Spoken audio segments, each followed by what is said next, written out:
আচ্ছা, যদি এখন আপনাকে হঠাৎই বলি জন গণ মন অধিনায়ক জয় হে, যাকে আমরা এতদিন আমাদের জাতীয় সঙ্গীত বলে জানতাম, সেটা অ্যাকচুয়ালি আমাদের নয়। আর যদি বলি স্বয়ং কবিগুরু রবীন্দ্রনাথ ঠাকুর এই গানটি নাকি একজন ইংরেজ বড়লাট রবার্ট পঞ্চমকে ইমপ্রেস করার জন্য লিখেছিলেন, কেমন লাগবে শুনতে আজ 2025-এ দাঁড়িয়ে? যদি আমার মতো আপনিও চমকে ওঠেন তাহলে আজকের ভিডিওটি সম্পূর্ণ আপনার জন্য, তাই ভিডিওটি শেষ পর্যন্ত দেখতে একদম ভুলবেন না।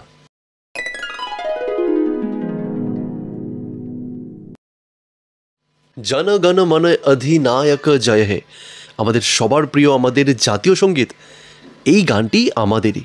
এই গানটি কখনোই রবার্ট অথবা জর্জ পঞ্চমকে উদ্দেশ্য করে লেখেননি কবিগুরু রবীন্দ্রনাথ ঠাকুর। না, আমি বলছি না, বলেছেন স্বয়ং কবিগুরু নিজেই। তাহলে এখানে এই বিভ্রান্তিকর মতবিরোধটা কেন? কারণ 11ই ডিসেম্বর 1911 সাল যখন এই গানটি প্রথম প্রকাশ পায়, ঠিক ওই মুহূর্তেই ডিসেম্বর মাসে 1911 সালে জর্জ পঞ্চম কোইন্সিডেন্টলি ভারতে এসে পড়েন প্রথমবারের জন্য।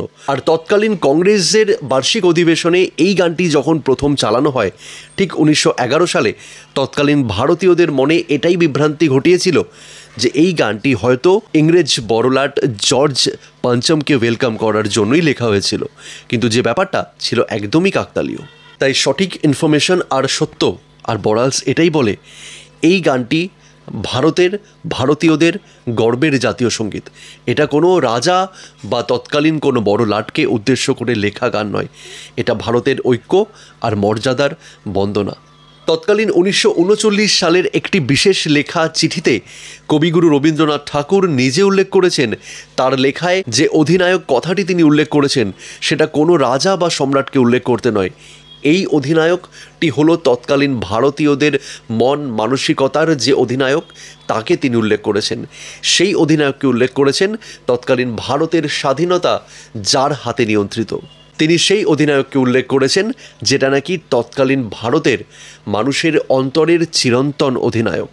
আর তৎকালীন ভারতের বা ভারতীয়দের মনের এই জলঘোলাকে পরিষ্কার করার জন্য পরে 1950 সালে এই গানটি সমক্ষে অফিসিয়ালি কাগজে কলমে জাতীয় সঙ্গীতের আখ্যা পায়।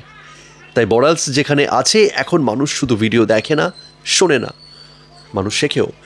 ভিডিওটি ভালো লাগলে অবশ্যই লাইক করবে, শেয়ার করবে, আর আজ চ্যানেলে যারা নতুন, চ্যানেলটি সাবস্ক্রাইব করে বরালসের পাশে থাকতে একদম ভুলবে না, যাতে আমি তোমাদের বন্ধু রাহুল আরও কিছু এরকম ইনফরমেটিভ ভিডিও তোমাদের কাছে সবার আগে নিয়ে আসতে পারি। দেখা হচ্ছে পরবর্তী আরেকটি ভিডিওতে।